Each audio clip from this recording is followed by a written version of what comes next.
সুপ্রিয় দর্শকবৃন্দ, ABC learning Dhaka এর পক্ষ থেকে আপনাদের সবাইকে জানাই স্বাগতম। আপনাদের অসংখ্য ধন্যবাদ। আপনারা এই চ্যানেলের ভিডিওগুলো নিয়মিত দেখছেন, শেয়ার, সাবস্ক্রাইব, লাইক এবং সর্বোপরি আপনাদের মূল্যবান মতামত প্রদান করছেন। আজকে আপনাদের সাথে শেয়ার করব international accounting standard IS 16 property plant equipment এর দ্বিতীয় পর্ব। ইতিপূর্বে আমি প্রপার্টি প্ল্যান্ট এন্ড ইকুইপমেন্টের উপর একটি পর্ব আলোচনা করেছি, যেখানে আমি আলোচনা করেছিলাম ইনিশিয়াল মেজারমেন্ট। আজকে আমরা এর দ্বিতীয় পর্ব আলোচনা করব, সেখানে আলোচনা করব সাবসিকুয়েন্ট মেজারমেন্ট এর কস্ট মডেল নিয়ে। তো ইতিপূর্বের ভিডিও যারা আপনারা এখনো দেখেননি, অনুগ্রহপূর্বক দেখে নিন, কারণ একটি ধারাবাহিক পর্ব। যদি প্রথমটি না দেখেন, দ্বিতীয়টি দেখতে একটু সমস্যা হবে বুঝতে। তাই আপনারা যারা নতুন ভিউয়ার আছেন, অবশ্যই চ্যানেলটি সাবস্ক্রাইব করে নেবেন, যাতে নতুন ভিডিও রিলিজ হলে আপনি নোটিফিকেশন পান। শেয়ার করুন আপনার প্রিয়জন বা বন্ধুর সাথে, যিনি ভিডিওটি দেখে উপকৃত হবেন। আর হ্যাঁ, সর্বোপরি আপনার মূল্যবান মতামত প্রদান করুন, যাতে আপনার মতামতের উপর ভিত্তি করে আমি নতুন ভিডিও তৈরি করতে পারি।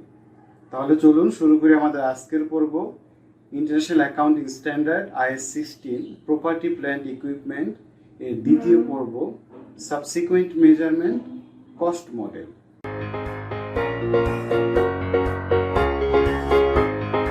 সুপ্রিয় দর্শকবৃন্দ, আমরা IS 16 প্রপার্টি প্ল্যান্ট এন্ড ইকুইপমেন্টের প্রথম পর্বে আমরা আলোচনা করেছিলাম ট্যাঞ্জেবল নন কারেন্ট অ্যাসেট। সেখানে আমরা দেখেছিলাম প্রপার্টি প্ল্যান্ট ইকুইপমেন্ট কি, আমরা কিভাবে প্রপার্টি প্ল্যান্ট ইকুইপমেন্ট রেকগনাইজ করি। এরপর আমরা দেখেছিলাম যে একটি ডিসিশন ট্রি, যে কোন ক্রাইটেরিয়াতে পড়লে সেটা আমরা IS 16 বলবো। এখানে অনেকগুলো IS এবং IFRS নিয়ে আলোচনা করেছিলাম। এবং আমরা দেখেছিলাম যে রেকগনিশন অফ প্রপার্টি, আমরা PPE কিভাবে বইতে আমরা রেকগনাইজ করব, খুব ইম্পর্টেন্ট একটি ভিডিও ছিল, আপনারা অবশ্যই অনুগ্রহপূর্বক দেখে নেবেন। আমরা আলোচনা করেছিলাম যে পারচেস প্রাইসের মধ্যে কী কী অন্তর্ভুক্ত থাকে, পারচেস প্রাইসের মধ্যে কী কী অন্তর্ভুক্ত থাকে না, এবং কোন খরচগুলোকে আমাদের যোগ করব, কোন খরচগুলোকে যোগ করব না, বাদ দিব, এই বিষয়ে আমরা বিস্তারিত আলোচনা করেছিলাম। আশা করি সবাই দেখে থাকবেন। যদি না দেখে থাকেন, অবশ্যই এই পর্ব দেখার পূর্বে দেখে নেবেন। এখানে আমরা একটা বিস্তারিত একটি কম্প্রিহেন্সিভ এক্সাম্পল নিয়ে আলোচনা করেছিলাম। Welcome to ABC Learning Dhaka. সুপ্রিয় দর্শকবৃন্দ, আজকে আমরা আলোচনা করব IS 16 PPE এর দ্বিতীয় পর্ব, যেখানে আমরা প্রথম পর্বে definition of PPE, recognition of PPE, initial measurement, এগুলো আমরা প্রথম পর্বে এই ভিডিওতে আলোচনা করেছি।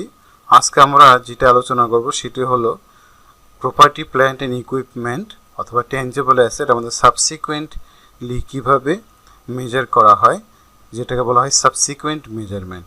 আজকে সাবসিকুয়েন্ট মেজারমেন্টের মধ্যে কস্ট মডেলটি নিয়ে আলোচনা করব। আগামী পর্বে রিভ্যালুয়েশন মডেল নিয়ে আলোচনা করব এবং ধাপে ধাপে সবগুলো পর্যায়ে চেষ্টা করব আপনাদের সাথে শেয়ার করার জন্য।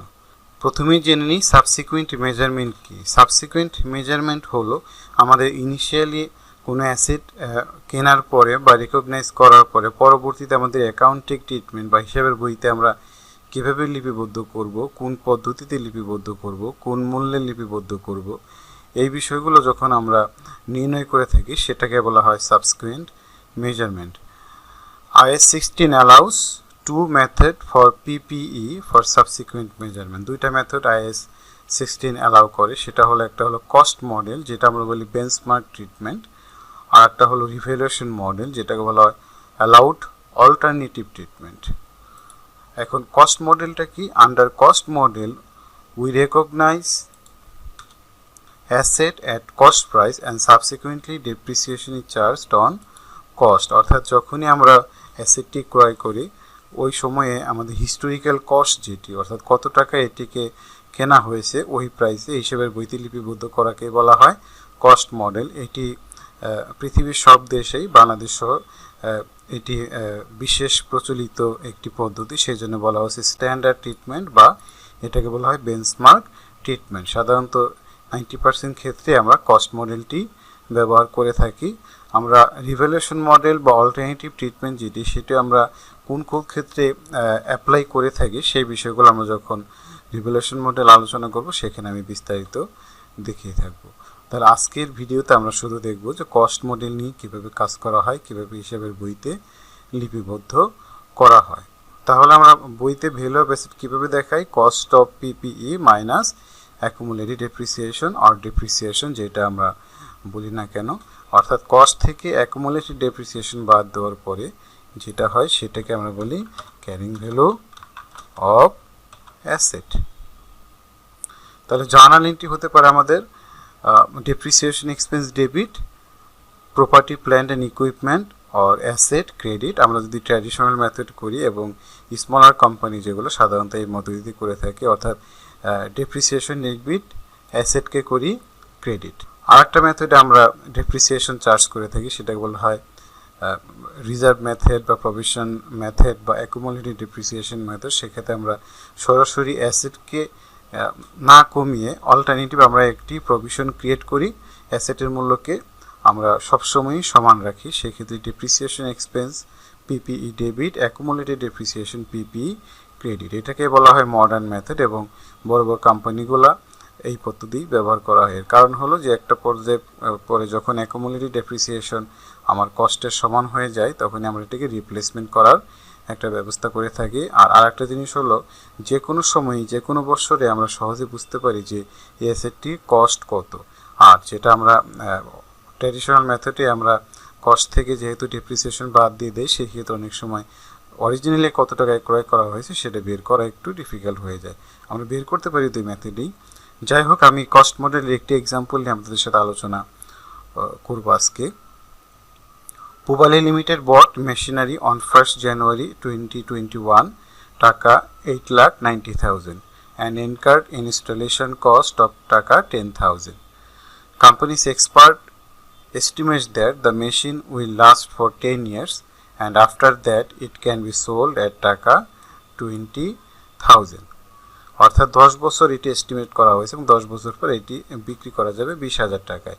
Company charges straight line depreciation on machinery, company সরলরৈখিক পদ্ধতিতে মেশিনের উপর ডেপ্রিসিয়েশন চার্জ করে থাকে। আমাদের রিকোয়ারমেন্টগুলো দেখি। Calculate annual depreciation, show journal entries for 2021 and 2022, prepare depreciation account, accumulated depreciation account and machinery account for both years, show how to show depreciation and machinery in financial statements. Show depreciation and machinery in financial statements using traditional methods. আমরা দুইটি পদ্ধতিতে এখানে আমরা একটি অঙ্ক আজকে আপনাদের করে দেখাবো যাতে আপনাদের বুঝতে সুবিধা হয়। এটি করার জন্য আমি এক্সেল শিটে পূর্বে থেকে একটি ফরম্যাট করে রেখেছি। আমাদের প্রথম রিকোয়ারমেন্টই ছিল ক্যালকুলেট অ্যানুয়াল ডেপ্রিসিয়েশন। তাহলে অ্যানুয়াল ডেপ্রিসিয়েশন আমরা কিভাবে বের করতে পারি? Calculation of cost of machinery, আমরা প্রথমে মেশিনারি কস্ট কত সেটা নির্ণয় করি, যেটাকে আমরা বলি ইনিশিয়াল মেজারমেন্ট, অর্থাৎ যখন অ্যাসেটটি ক্রয় করেছি তখন কোন কোন খরচ আমরা অ্যাসেটের সাথে যোগ করব সেই জিনিসগুলো দেখাবে। এখানে ছিল কস্ট অফ মেশিনারি,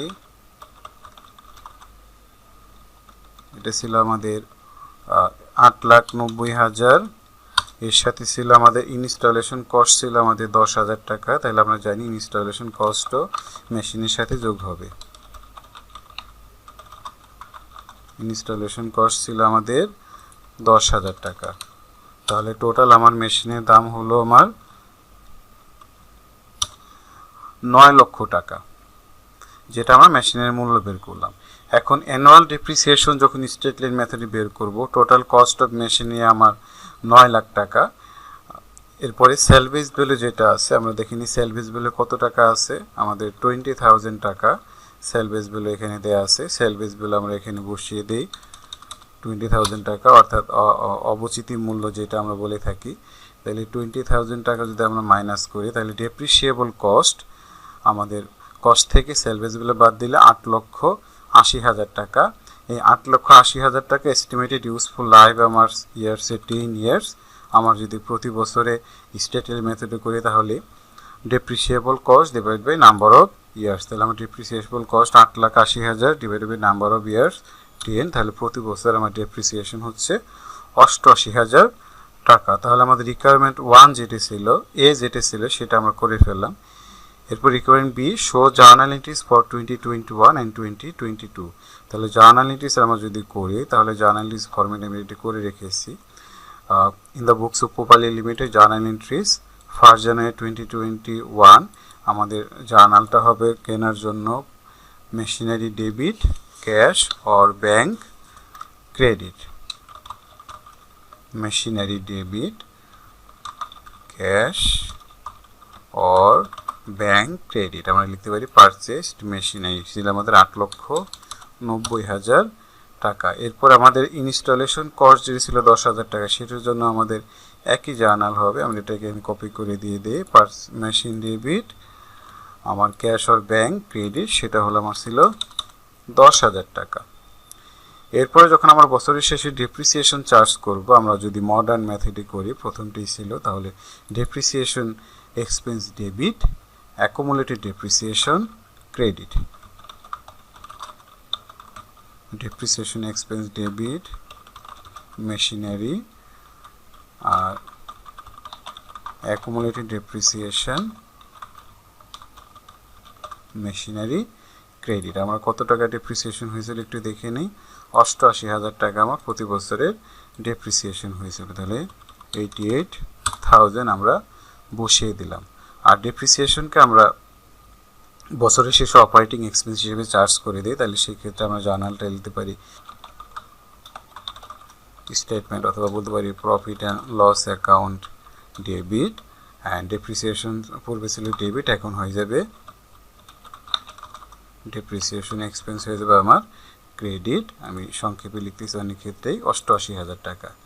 ঠিক একইভাবে আমরা যখন দ্বিতীয় বছর 2022-তে আমরা কাজ করব, তখন আমাদের এই পারচেজের জন্য আর কোনো জার্নাল হবে না, এখন শুধু জার্নাল হবে বছরের শেষে ডেপ্রিসিয়েশন যে আমরা চার্জ করতেছি সেই ডেপ্রিসিয়েশনের জন্য। তাহলে আমরা কি করতে পারি, এই দুইটি জার্নাল আমরা এখানে যদি কপি করে দেই তাহলে আমাদের এখানে হয়ে গেল। Depreciation expense debit machinery, accumulated depreciation machinery credit, একই অ্যামাউন্ট 88,000। আর ইনকাম স্টেটমেন্ট অথবা profit and loss account debit, depreciation expense credit, depreciation charged as expense, তাহলে 88,000। তাহলে আমাদের রিকোয়ারমেন্ট বি যেটা ছিল জার্নাল এন্ট্রিজ, সেটা আমরা দেখিয়ে দিলাম। এরপরে জার্নাল এন্ট্রিজ থেকে আমাদের ইম্পর্টেন্ট যেটা আমাদের লেজার করা বা অ্যাকাউন্ট করা বা খতিয়ান করা যেটা আমরা বলবো, সেক্ষেত্রে একটা ডেপ্রিসিয়েশন অ্যাকাউন্ট করব আমরা, একটা করব অ্যাকুমুলেটেড ডেপ্রিসিয়েশন, একটা করব মেশিনারি অ্যাকাউন্ট, এবং তিনটে থেকে কীভাবে আমরা ইনকাম স্টেটমেন্টে শো করব সেই বিষয়টা আমি দেখিয়ে দিচ্ছি। তাহলে 3 নম্বরে আমরা যখন অ্যাকাউন্টগুলো করব, প্রথমে আমি কিছু অ্যাকাউন্ট পূর্বে থেকে আপনাদের জন্য করে রেখেছি কাজ আমাদের সহজে করার জন্য। তাহলে ডেপ্রিসিয়েশন অ্যাকাউন্ট যখন করব, আমরা ডেপ্রিসিয়েশন দেখে আমরা কি কোথায় আছে, এই যে 31 December 2021 depreciation expense debit, debit হলে আমরা কি করব, এটাকে ক্রেডিট পাশে লিখব অ্যাকুমুলেটেড ডেপ্রিসিয়েশন মেশিনারি। তাহলে এখানে আমরা এখানে লিখব কি ডেট 31 ডিসেম্বর 21, এখানে লিখব অ্যাকুমুলেটেড ডেপ্রিসিয়েশন মেশিনারি, আমরা ডেপ্রিসিয়েশন এক্সপেন্স ডেবিট 88,000 লিখলাম, এবং পরবর্তীতে আমরা ডেপ্রিসিয়েশন অ্যাকাউন্টকে আবার ক্রেডিট করে দিয়েছি ইনকাম স্টেটমেন্টে, তাহলে ডেপ্রিসিয়েশন হয়ে যাবে ক্রেডিট, আমরা লিখব ইনকাম স্টেটমেন্ট। তাহলে ইনকাম স্টেটমেন্ট সেম ডেট আমাদের এখানে লিখব ইনকাম স্টেটমেন্ট অথবা পিএল অ্যাকাউন্ট ক্রেডিট, আমরা কত 88,000। তাহলে আমার ব্যালেন্স যদি করি, এখানে এটা 88,000 এবং এটা ব্যালেন্স যদি করি 88,000 প্লাস ডেবিট মাইনাস ক্রেডিট, তাহলে আমার ব্যালেন্স কী হয়ে গেল, 0 হয়ে গেল। অর্থাৎ প্রতি বছর ডেপ্রিসিয়েশন অ্যাকাউন্ট আমার ক্লোজ হয়ে যাবে, যেটি একটি এক্সপেন্স অ্যাকাউন্ট। ঠিক একইভাবে আমরা যখন 2022 সাল করব, একইভাবে আমরা এখানে করব, সেটাকে আমি এখানে কপি করে দিলাম ডেপ্রিসিয়েশন অ্যাকাউন্ট ডেবিট, আর আবার এখানে ডেপ্রিসিয়েশন অ্যাকাউন্ট হয়ে যাচ্ছে ক্রেডিট। আমরা যখন অ্যাকুমুলেটেড ডেপ্রিসিয়েশন অ্যাকাউন্ট করব, তখন দেখা যাবে কি অ্যাকুমুলেটেড ডেপ্রিসিয়েশন আমার ক্রেডিট, এখানে ক্রেডিট আছে, সেজন্য ক্রেডিট পাশে লিখবো, বা ডেবিট করবো কি আমরা ডেপ্রিসিয়েশন অ্যাকাউন্ট। তাহলে এখানে 31 December 21 depreciation expense debit, accumulated depreciation হয়ে যাচ্ছে ক্রেডিট, তাহলে ক্রেডিট ব্যালেন্স। সো এই বছর আর কোনো জার্নাল নেই এবং 2022-এ গিয়ে আবার অ্যাকুমুলেটেড ডেপ্রিসিয়েশন ক্রেডিট। সেজন্য দেখেন এখানে অ্যাকুমুলেটেড ডেপ্রিসিয়েশন একটা প্রভিশন অ্যাকাউন্ট বা রিজার্ভ অ্যাকাউন্ট, সেটা ক্রেডিট ব্যালেন্স, যেটা আমরা বলতে পারি কন্ট্রা অ্যাসেট লায়াবিলিটি শো করতেছে। তাহলে ক্রেডিট ব্যালেন্স প্রথমে আমরা ফার্স্ট বাই সেটা বসিয়ে নিব, ব্যালেন্স বিএফ আমার কত টাকা আছে, আমি ক্রেডিট পাশে বসাবো 88,000, আমার ব্যালেন্সও হবে কি 88,000। এরপরে যখন আমি 31 ডিসেম্বর 22 করব, তাহলে কীভাবে লিখবো, depreciation expense debit, accumulated depreciation credit, একইভাবে 88,000। তাহলে আমার ব্যালেন্স হবে 88,000 প্লাস 88,000 মাইনাস যদি করি ডেবিট নাই, তাহলে আমার 1,76,000 টাকা। তাহলে আমার ডেপ্রিসিয়েশন অ্যাকুমুলেটেড ডেপ্রিসিয়েশন অ্যাকাউন্ট 21-22 হয়ে গেল। এখন যখন মেশিনারি অ্যাকাউন্ট করব, আমাদের মেশিনারি অ্যাকাউন্ট যখন জার্নাল করেছিলাম কোথায় আছে, শুধু এক জায়গায় আছে, মেশিনারি ডেবিট ক্যাশ ক্রেডিট, আবার এখানে ইনস্টলেশনের জন্য মেশিনারি ডেবিট ক্যাশ ক্রেডিট। তাহলে ঠিক একইভাবে আমি যখন করব মেশিনারি 2021, এখানে লিখব 1 জানুয়ারি 21 ক্যাশ অর ব্যাংক, আমার যেটা থাকবে সেটা দিয়ে দেব আমার 8,90,000 টাকা। তাহলে ব্যালেন্সও হবে আমার কত, 8,90,000 টাকা। ঠিক একইভাবে 1 জানুয়ারিতে আমাদের একটা ইনস্টলেশন কস্ট ছিল ক্যাশ অর ব্যাংক, আমাদের কত 10,000 ডেবিট। তাহলে আমার এখানে ব্যালেন্স দাঁড়ালো কত, 8,90,000 প্লাস 10,000 মাইনাস এটা, তাহলে আমার কত হচ্ছে 9 লক্ষ টাকা।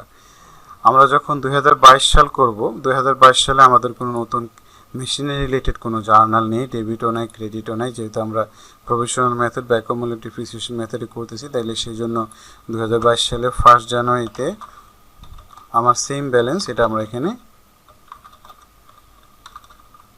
ক্যারি ফরওয়ার্ড করব 9 লাখ টাকা, 9 লাখ টাকা, অর্থাৎ 10 বছর পর্যন্ত আমার প্রতি বছরে হিসাবে থাকবে কত, 9 লক্ষ টাকা।